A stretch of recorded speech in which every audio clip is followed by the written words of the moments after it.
Europe 1 Soir.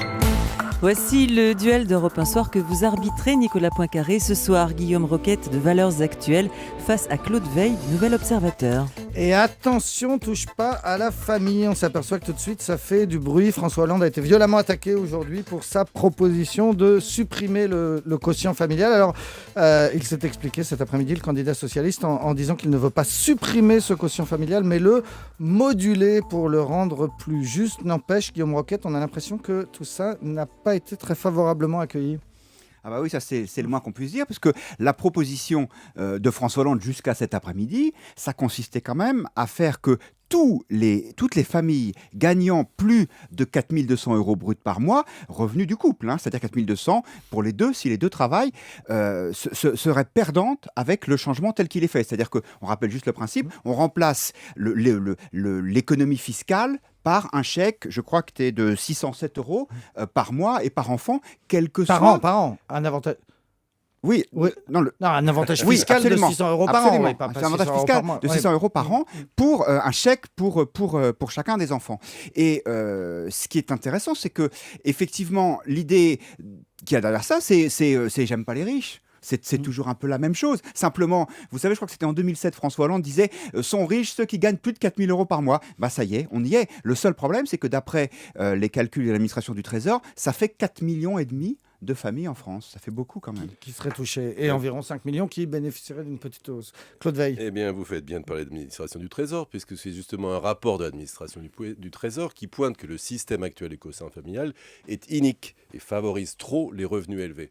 Alors, c'est difficile d'entrer dans la discussion technique de la mesure proposée par François Hollande. D'abord parce que, si j'ai bien compris, tout ça n'est pas totalement arbitré. Il reste un petit peu de mou dans la corde à nœud, comme on dit. Si j'ai bien compris, on n'en est plus là. On n'en est plus à la mesure qui faisait hurler notre ami. En réalité, l'avantage lié à l'existence d'enfants dans le ménage, qui actuellement, depuis 1982, est plafonné autour de 4 000 €. Cet avantage va être réduit, mais le quotient familial ne va pas être purement et simplement supprimé. Donc on va rendre un peu plus juste, si je comprends bien, une mesure, un dispositif qui est effectivement trop avantageux pour les revenus aisés. Alors maintenant, expliquons juste quelle est la philosophie qu'il y a derrière tout ça. Effectivement, les modalités concrètes, on ne les connaît pas. Je crois que le François Hollande n'a pas la même vision de ce qu'est la politique familiale que la droite. Il y a un vrai clivage là-dessus. C'est-à-dire que pour les socialistes, la redistribution, elle est verticale. C'est-à-dire qu'on prend à ceux qui ont de l'argent pour en donner à ceux qui en ont moins. Le principe de la politique familiale, en tout cas jusqu'à présent, et à mon avis c'est le bon principe, c'est que c'est de la redistribution horizontale. Ça veut dire il faut avantager les gens qui ont des enfants, mais pas seulement s'ils sont pauvres. L'idée c'est que à revenu égal, les familles qui ont des enfants payent moins d'impôts que ceux qui n'en ont pas. C'est la raison pour laquelle, effectivement, le quotient familial, il est progressif et il avantage plus les gens qui ont plus d'argent, parce que forcément, quand on ne paie pas d'impôts, eh bien oui, c'est assez logique. Mais l'idée, encore une fois, c'est pas de dire il faut désavantager ou avantager les familles d'ouvriers par rapport aux familles de cadres. C'est de dire on avantage, parce que c'est essentiel pour l'avenir du pays, les familles qui ont des enfants plutôt que celles qui n'en ont pas. Je rappelle juste un chiffre. En moyenne, on considère qu'une famille avec 3 enfants a 25% de revenus en moins qu'une famille qui n'a pas d'enfants, à revenu égal. Claude Veil, ça date de 1945, cette politique. Oui, la politique qui est un modèle français, et effectivement un modèle qui a réussi. Un peu partout dans le monde, on admire le modèle familial français, qui n'est pas seulement fiscal, qui est aussi les facilités données pour la garde des enfants, qui est l'existence d'un réseau de crèches toujours insuffisant, mais quand même beaucoup plus développé que dans beaucoup de pays, etc. Je ne pense pas du tout que François Hollande, qui, si je me souviens bien, a fait 4 enfants, ait envie de ruiner la politique familiale française. Rassurez-vous, je vous vois très très inquiet. Je ne pense pas. Je pense que François Hollande est, à mon avis, s'il y a eu une erreur au moins de com dans cette affaire, d'abord c'est parce qu'on a lancé une mesure qui manifestement avait été pas très très bien calibrée ou totalement arbitrée, mais surtout parce qu'une telle mesure ne se juge que dans un dispositif global. François Hollande, à tort ou à raison, et avec une vraie prise de risque, parce que l'électorat du Parti Socialiste, c'est pas le lumpenprolétariat, c'est plutôt les CSP+, c'est des gens de la classe moyenne, voire moyenne supérieure. François Hollande a décidé de mettre la réforme fiscale au cœur de son projet. Moi, j'attends, pour développer les commentaires et les analyses, d'avoir la vision globale de ce projet. C'est là-dessus qu'on pourra se prononcer. Indiscutablement, le système français, avec ses niches, ses échappatoires, ses privilèges de toute nature pour les investissements dans l'outre-mer, le machin, etc. Madame Bettencourt qui paye moins d'impôts qu'un cadre moyen, etc.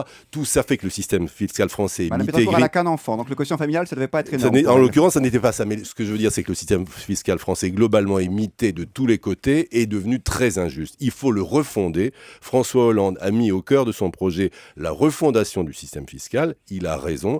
Et moi, j'attends de voir l'ensemble du dispositif et pas simplement une aile du bâtiment. Oui, Claude Veil parle de prise de risque. En l'occurrence, la prise de risque, elle n'a pas duré très longtemps, puisque, si j'ai bien compris, la mesure est en train d'être tirée. Je comprends un peu mieux maintenant pourquoi est-ce que François Hollande tarde tant à rendre public son programme. De toute évidence, le dispositif n'est pas encore complètement stabilisé. Je pense vraiment qu'il y a derrière ça une vision de la société. D'abord, il a besoin d'argent.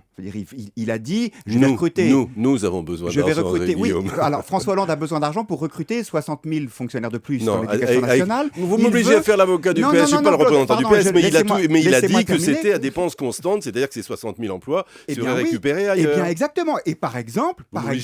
à rétablir l'effet. Eh bien, oui. Eh bien, par exemple, en diminuant l'effet du quotient familial, qui permettra de faire rentrer plus d'impôts. Mais non, ça, c'est une opération blanche. C'est une opération blanche. Ce qu'on vous prend à vous, on le donne aux personnes moins favorisées. Vous n'allez pas dire que ça vous scandalise. Je connais votre bon cœur, Guillaume. Si, ça me scandalise parce que j'ai 3 enfants, comme beaucoup de gens. Ah, nous y voilà. Eh bien oui, absolument. Et effectivement, je vous confirme qu'avoir 3 enfants à Paris, ça coûte cher, même avec un salaire de journaliste. Vous savez, moi, j'en ai 5. Oui, eh ben, je vous félicite, bravo, parce que ça, il travaille pour l'avenir de nos retraites. Mais encore une fois, il a besoin d'argent, donc il a fait une tentative d'en trouver là, il va essayer d'en trouver ailleurs. Vous savez, en général, quand l'État dit c'est un dispositif qui est neutre, ça dure pas très longtemps parce que malheureusement le besoin d'argent il est là. Je pense aussi que il y a vraiment une vision déformée de ce qu'est la société française. Il y a, d'ailleurs vous l'avez reconnu, là où il y a en vérité la classe moyenne, les socialistes voient encore des riches. Et il y a une espèce de politique de discrimination positive consistant à dire faut pas aider la masse des gens, il faut aider ceux qui sont dans des situations très spécifiques, ceux qui sont les plus pauvres. C'est une politique qui, à mon avis, décourage les classes moyennes qui sont quand même le moteur du pays. Je pense surtout que ce qui est décourageant, c'est le millefeuille administratif qui est devenu trop compliqué. Et qu'une mesure comme ça, encore une fois, elle se juge par rapport à l'ensemble. Parce qu'il n'y a pas seulement la fiscalité, il y a aussi les aides sociales, certaines aides sont sous condition de ressources, etc. C'est tout ça qu'il faudrait mettre à plat. Justement, quand vous dites l'ensemble, c'est vrai qu'il y avait un projet socialiste qui était très ambitieux, qui voulait le prélèvement à la source, qui voulait la fusion de l'impôt sur le revenu avec la CSG, qui voulait beaucoup de choses. On a l'impression que tout ça s'est repoussé à plus tard. On a l'impression honnêtement qu'il y a des hésitations sur le périmètre de la réforme. Oui, et pourtant, c'était au centre du Non, projet. mais attendez, il a annoncé un grand discours, le 22-25 janvier, je ne sais plus. Et voilà, moi j'attends. Ouais, mais pourquoi est-ce que cette affaire est sortie plus tôt ? Parce qu'il a voulu lancer un ballon d'essai pour voir comment c'était accueilli. Donc, on voit, c'est quand même pas sorti par hasard. C'est pas nous qui avons inventé les déclarations de Michel Sapin et d'autres proches de François Hollande disant oui, a priori, je vais vous faire une révélation qui va vous bouleverser, Guillaume. Si vous pensez que la gauche au pouvoir va faire une politique plus favorable aux riches et plus défavorable aux classes défavorisées, vous vous êtes trompé. Oui, mais vous voyez, je pense vraiment que François Hollande a l'intention de faire une politique fiscale et sociale de gauche. Donc dans un jeu de contraintes, en effet, qui est celui que vous décriviez, qui est que, objectivement, les caisses sont vides, les dettes sont accumulées au-dessus de nos têtes grâce au bilan des gouvernements successifs et en particulier des gouvernements de Nicolas Sarkozy, et que donc c'est dans ce jeu de contraintes qu'il essaie de bâtir, j'espère, une maison qui tienne. Et donc de prendre de l'argent aux riches, mais c'est à partir de combien déjà qu'on est riche ? Pour François Hollande, 4 000 pour euros, vous, c'est ça ? pour vous, Claude Veil. Pour moi, je ne sais pas. Moi, je me considère comme riche, oui. Non, ce qui effectivement, ce serait une vraie rupture, c'est-à-dire que jusqu'à présent, la politique familiale en France n'est pas une politique redistributrice. Étrange campagne électorale quand même, où on passe son temps à discuter sur une mesure que François Hollande, même avec une approximation dans ce qui a été dit dans un premier temps, a mis sur la table. Et on est quand même dans un jeu très, très bizarre, parce que je voudrais qu'on parle un petit peu des autres propositions, des propositions de Nicolas Sarkozy, qui sont tout aussi beaucoup plus décoiffantes et qui relèvent, comme diraient mes enfants, du grand n'importe quoi. La TVA sociale qui sème un trouble énorme à l'intérieur de la droite, chez les députés UMP et au sein même du gouvernement, où même le ministre, M. Le Maire, s'est exprimé pour dire que ça n'allait pas du tout. Le ministre du Travail ne croit pas au dispositif ou essaie de le tordre dans un autre sens. Et puis par-dessus le marché nous arrive la loi Tobin que Nicolas Sarkozy a toujours combattue.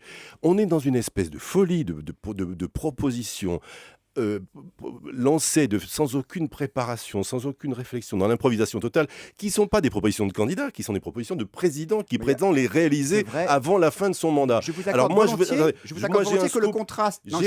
J'ai un scoop qui va vous intéresser. Je puisse dire 2 mots quand même. Alors attendez, juste le scoop de Claude Veil. J'ai un scoop formidable. Je vous annonce la suite du programme. Demain, Nicolas Sarkozy instaure la semaine de 32 heures. Vendredi, il supprime l'impôt sur la fortune, ou peut-être qu'il le double, ça n'est pas encore arbitré.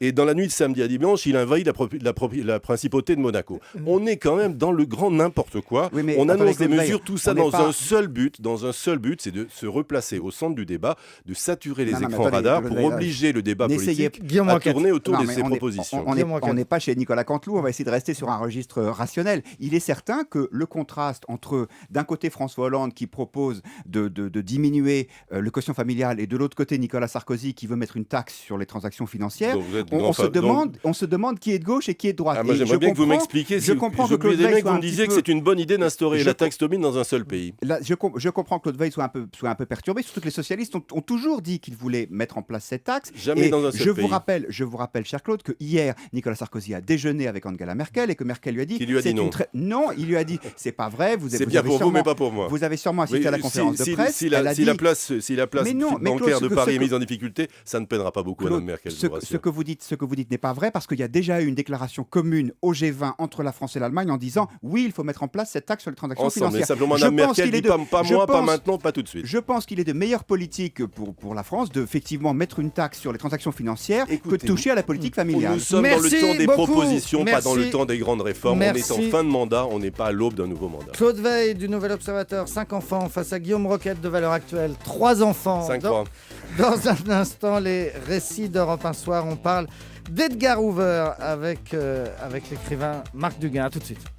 Votre premier rendez-vous avec l'info, c'est dès 5h.